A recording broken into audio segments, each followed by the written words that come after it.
While every single Call of Duty Zombies YouTuber is off glazing Shattered Veil into the oblivion, ladies and gentlemen, let me give you my honest reaction to the very first trailer and obviously the announcement. So let's get it. So that's the spawn room that we saw. That was the first image that they teased. So it's pretty much like Citadel Day more in that regard. We got the T-Rex. I hope it's not just a trap. I feel like I'm watching an inspirational video. What's going on here? Sit your slimy ass down. It really looks like a World of War Zombies map. The sizzle sells itself. So I'm assuming that's another trap. Double tap, I will say, looks cool. This is a really cool, probably the coolest thing from the whole map and everything that I saw on Twitter so far. You're not sure you have the right floor. And then, so this is like to Samantha, I'm assuming. Verticality in a Zombies map is kind of nice. To meet you face to face, mate. Yeah, the Rega Mark II and Wonderwalk coming back. Not really sure how I feel about that, to be honest. It looks like the Vanguard Waft, too. And the Disciple is coming back as an enemy. It's like the Elder Disciple. Trust her. Yeah, I'm gonna be honest, man. I don't know what to tell you. It's like, there's cool things about it, but then there's also some things that I'm like, it kind of looks alright. So let's see the new image here. Treyarch, an absolutely stacked zombie season begins April 2nd. So we got the double tap perk with 6 augments, and the 6 augments are right here. Double jeopardy, double impact, double standard, double time, double or nothing, double play. Too much double. Oh my goodness, bro. But I will say the perk machine itself looks sick. This is probably the coolest perk machine I think they've ever done.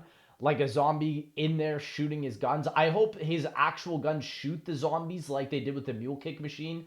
The perk itself, I know a lot of people were complaining about it because this was like some sort of multiplayer mode. I don't really care. I mean, I'm just glad double tap's in the game. I know some people are also saying too little, too late. And so we're going to really have to see how it plays in game because I don't think this is going to be like double tap 1.0. I don't think it's going to be like double tap 2.0. I think it's going to be a mixture in between, and honestly, we'll also go and see what the augments actually say here as well. And so obviously here on top of that, we have the Elder Disciple enemy, which again, this is like the Shock Mimic in the Tomb, where they take an enemy from Cold War and slightly alter it. And I don't know. I'm not a big fan of that. Toxic Zombies and Specialist rounds, that is kind of cool. They kind of did look like catalysts from BO4, so I'm assuming it's going to be that. Ray Gun Mark II plus 3 new variants, so oh man, I just hope they're better than Alpha Omega. That is like, because it seems like the Mark II is going to be the main wonder weapon of this map, whereas the Wonderwaff is going to be sort of like the side wonder weapon, which I guess would make sense considering we saw it in Vanguard and MW3. It's been in like pretty much every single Zombies game, apart from Cold War, since BO4.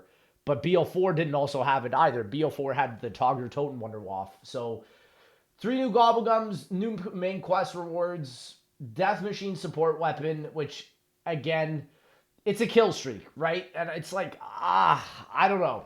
I miss the Death Machine power-up from Black Ops 3. I still think that that was the best. Frost Blast, not many people are going to care about that. And Team Cranked and Zombie Snacks LTMs, which is like an LTM I think they added in Cold War. But they didn't really add too much with that. And then here also, the Shattered Veil main quest unlocks at 9 a.m. on April 2nd. So, I mean, this is just kind of obvious. So here we have the main card of everything going on here. It's so funny how they like try to elongate the Zombies content now ever since like people started making the complaints back in Cold War where Zombies was like literally just here. So Frost Blast, it is what it is. Zombie Snacks, again, I probably won't be playing any of these just because I have not really enjoyed any of the mid-season content from Black Ops 6. Personally, I think Cold War did a much better job, and that doesn't even make sense considering Cold War was made in less than a year, and this game had 4 years of development, so I don't really understand that. Double Tap looks great, though. I will say, I'm really excited about Double Tap. Ray Gun Mark II and WAF, it's all right. And then the new Gobblegums being Tactical Diffusion Support Group and Die Pitched, which is a whimsical. So I felt like the Gobblegums that they added into the Tomb were kind of useless, to be honest. They didn't really seem like that much of a update. It also does show that the Death Machine is going to be a score streak in mid-season, I guess. Or no, just it'll actually come out first. So, yeah, I mean, we've seen this before, you know? Like, I know that's what a lot of people are saying, but it's true. You know, we've seen this before. Moving to the heart of the Appalachian apocalypse as the crew descends on Colton Hall, a diabolical mansion that holds the key to saving Agent Maxis. Boost your fire rate with double tap. Enjoy the effects of 3 new Gobblegums and the Death Machine. The Elder Disciple and its empowered minions take on the new toxic zombies, disintegrate enemies with the Ray Gun Mark II and its variants, as well as the classic Wonder Waff. And we got a new trap, which kind of just looks like that trap from Black Ops 2, and then cranked. So with the Sentinel artifact in hand, the crew heads to the remote wooded hills above Liberty Falls to meet with Sam at an old mansion in the forest, which has been retrofitted to blank. Only with the aid of Sam's synthetic mind can the team hope to unlock the ancient artifacts mystery. Oh man, this map I feel like has so much riding on just how the story is going to wrap up with this game. I feel like this map could literally break or make the rest of the story. For most people, I think there's a lot of people that have already like fallen off with the game, which is totally understandable at this point. I hope it was worth dragging the Sentinel artifact halfway around the globe. Ravenov, brother, I hope so too, man. Sam leads comms in anticipations of receiving the Sentinel artifact, so we're going to have the new Samantha voice actor, which is a little bit disappointing because, again, I did say I really hope Richtofen is a massive staple of this map, and it doesn't seem like that is going to be what's happening. Further guided by Ravenov, Peck, and Strauss with exfil assistance from Raptor 1, the crew must approach the synthetic mind, promising the imminent return of Agent Maxis. I will say, though, the Elder Disciple visually looks pretty cool. Am I not excited about a Disciple coming back? I mean, yeah, I feel like him sucking up the health is just kind of bad. Like, you already take so much pointless damage in this game. It's just, I don't know. I really hope it's not annoying, though, but we'll have to wait and see. He does look like a Chaos enemy, though, and I think that's kind of what they're going for here. He's like the Elder Chaos or whatever. Venture to the mist-laden grounds of this tumble-down mansion that rivals the size of Citadel Daymore. Interesting that they put that in here. Searching the conservatory for blank, the scene of fierce fighting at the Grand Foyer. Okay. And then here, this just straight up looks like the Toxic Catalyst from BO4. Which, I mean, it makes sense because of the Chaos tie-in, so I just hope these guys are not annoying. They kind of seem like something similar to what we saw in Garad Crow V with like those electric zombies that spawn from the Valkyrie drones. Just like a poison variant of that. So I'm assuming it's really not going to be too much there. Strange floating apparitions have been seen flitting about the sprawling gardens and rambling mansion estate, known to some as Elder Disciples. Known to some? What does that mean? What the heck? These powerful enemies likely spell trouble, okay? They gain strength as they empower zombies around them while summoning more undead to join the battle. So it definitely seems like it's a big problem to deal with these. And I'm curious how many of these guys are going to be happening midway through the round. Using their dark magic, these fetid, what a word, floating carcasses can force their allies to evolve more quickly, allowing a lowly zombie to more rapidly transform into a doppelgast or some other sinister form. So I knew that the doppelgasts are coming back. I knew it. I was like, they said that this map was not going to add amalgams, but I was like, I knew doppelgasts are coming back. It just sucks because it's like there's no real like uniqueness to each of the maps now. Like that was Citadel's thing, is adding the doppelgast, and then it was in the Tomb, and now it's in the Shattered Veil. So it's just kind of like, I miss that. I miss when zombies actually had like unique enemies per map, like back in Black Ops 1, you know? Eliminate the Elder Disciple before their forces grow too powerful, keeping it at a distance to avoid the scream it lets loose against the players who draw too close. So that's interesting. It might have an AoE attack. The deadly enemy grows more agitated as it takes damage. Ooh. I hope it's not annoying. That's just all I'm going to hope for. Beware the toxic zombies. Sickly yellow fog descends across the mansion. Expect the inhabitants to take on even more revolting pallor. Dude, what are these words, man? They whipping out the thesaurus on this one. Easily identifiable due to their greenish hue and more skeletor exterior. Toxic zombies appear to have lost all but their base preambulatory functions and seem intent on sprinting towards their prey before exploding, leaving a damaging pool of acid in their wake. Yeah, again, these enemies do sound annoying. So I'm I'm really hoping that they're not, but I really don't know. These glowing ghouls are joined by a variety of Project Janus scientists and military personnel zombies, the Elder Disciples, and all of that. Okay. And so now we have the Raygun Mark II. Face the enemies of the Shadow Veil with 2-time honored wonder weapons, ideally suited for cleaning out more than just the musty halls of an old mansion. My hope is that they give the Raygun Mark II pretty much infinite damage to like what the Raygun had in Cold War with Ring of Fire. It's going to be really disappointing if a penetration ray gun does not kill more than like 3 zombies per shot. I'm not gonna lie, like that is gonna do a massive like dishonor to the ray gun Mark II, because that was the whole point of it being added and buried, was to do penetration damage.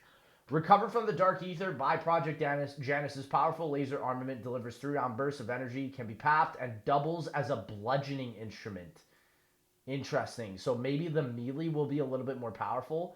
There's 3 new variants. Obviously, they're not going to show imagery of all of them, but the Mark II-W offers similar bullet patterns to a submachine gun.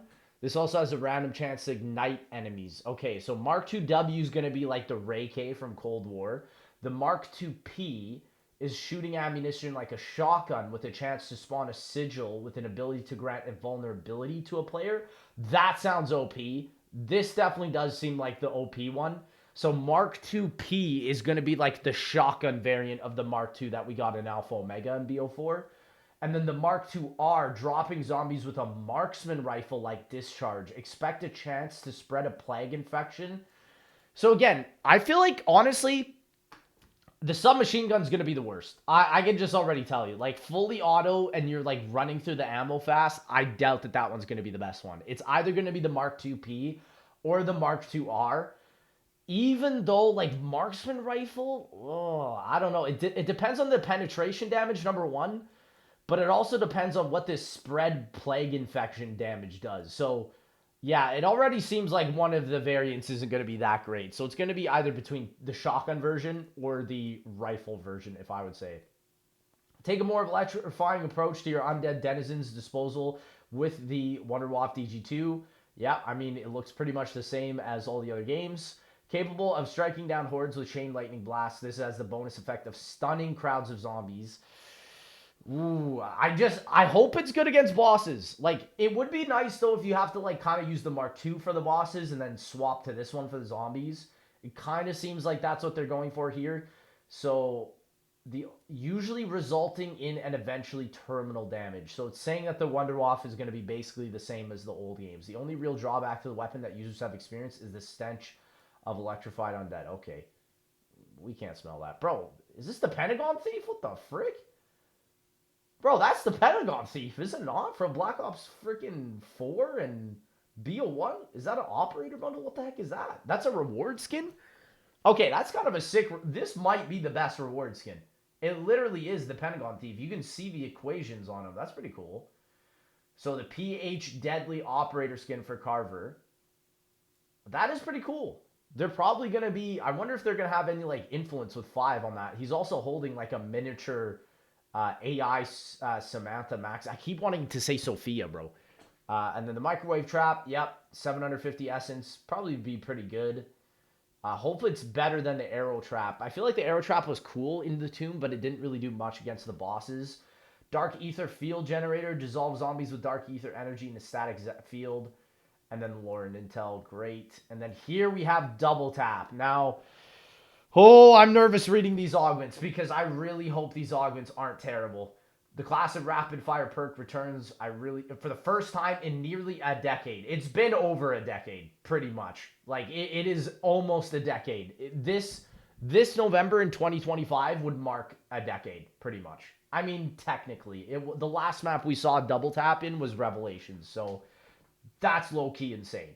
Double Tap is available in Shadow Veil along with the other previously accessible zombie perks. Note that some of these perk-colas are only available through the Wonder Fizz. Yep. And so Double Tap is also available on all the other maps via the Wonder Fizz. Okay. Here we go. This is the augments. This is what I'm nervous about. The major augments. Double Jeopardy. Normal zombies at low health have a chance to die immediately when shot. Okay.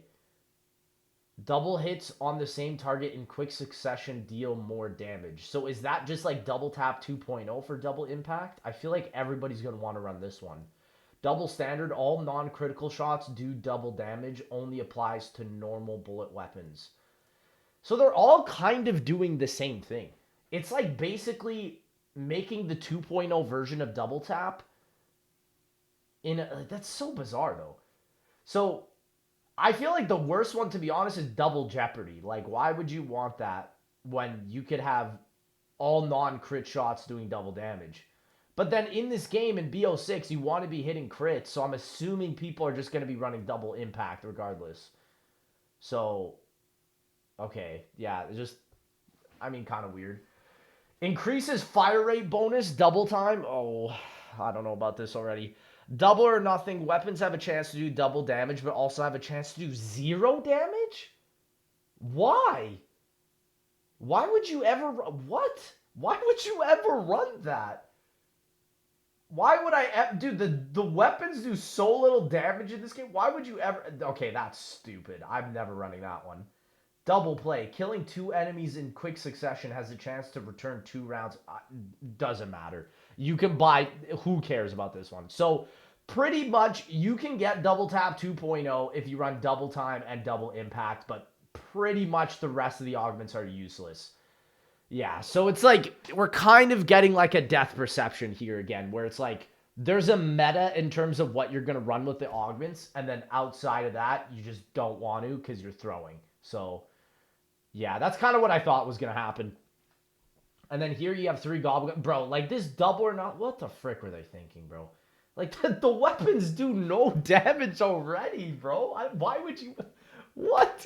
Why would you even buy double... I don't get it. I don't get it. I generally don't understand. So, Tactical Diffusion disables the next nuke's... Wait, what? Disables the next nuke power-up explosion you activate and gives everyone 2,000 essence instead.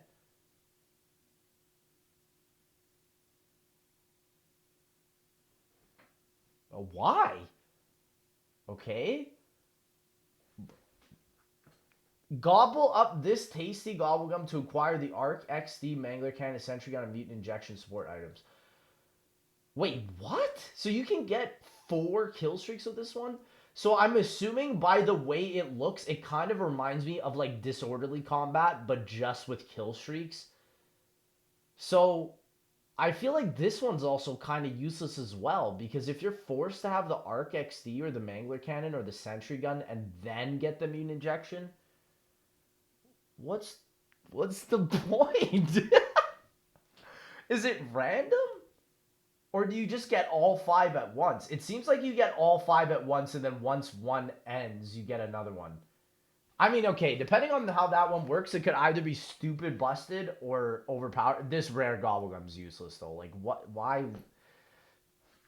Okay. Die pitch. Zombies have a high-pitched voice. Okay. Cool. And then you get the Death Machine for 1750 salvage, which, again, you're probably not going to be able to get, like, unless you get it through the Battle Pass, just like the War Machine. Bro, that's the wildest thing. I still have not even tried the War Machine on, the Tomb, because I don't even think I grinded the Battle Pass long enough to unlock it. And so I don't even know if I have it in the game. Okay. Directed mode. Okay, cool. And then Cranked. Yeah, I heard a lot of people are saying Cranked was all right. So that's pretty cool. Main quest enable for that. Time Stopper. Yeah, this is just like the stuff in Cranked. And then we have the snack mode arriving later in the season with the Frost Blast upgrade. Okay. And that's pretty much it. So, I kind of expected this. I'm not going to lie. Like, this is pretty much exactly what I expected from Black Ops 6. I think Double Tap, the fact that at least the 2.0 effects are going to be there through the augments is fine. That's great. That's really good. I mean, that's exactly what we wanted. I sort of expected the augments to kind of be terrible. And the Gobblegums, it's kind of whatever. Nothing really to get excited about. It's kind of interesting that they also only do 3 now. You know, like, back in the day in BO3, you got 4 per map. Or even, like, 5 sometimes, right? Dude, like, Chronicles added in so many different wild Gobblegums, and they were, like, all super useful. So, I don't know. Like, the rare one here, whoever thought of this one, I mean, like, who would ever want that? You know, why? I don't know. I will say, though, the reward was a lot better than I expected. Um, the ray guns, it's going to be hard to tell with this because I feel like it's going to take until you actually get to play in the map to figure out how good it is. And then the enemies are kind of not it as well. So I really hope that this map is good, to be honest. Like, there are some very questionable things being put into this map already. And, like, yeah, where this map is coming out in what? Like, it's like 5 days from now? Less than a week, 6 days from now. And I'm just hoping this lasts longer than the tomb here, pretty much. But honestly, like, visually, it looks all right. It looks like a World at War map, and I think that's something that I'm definitely more excited about. But honestly, in terms of my same, like, speculative, like, hype, I'm still probably around the same, probably at, like, a 4 or 5 out of 10.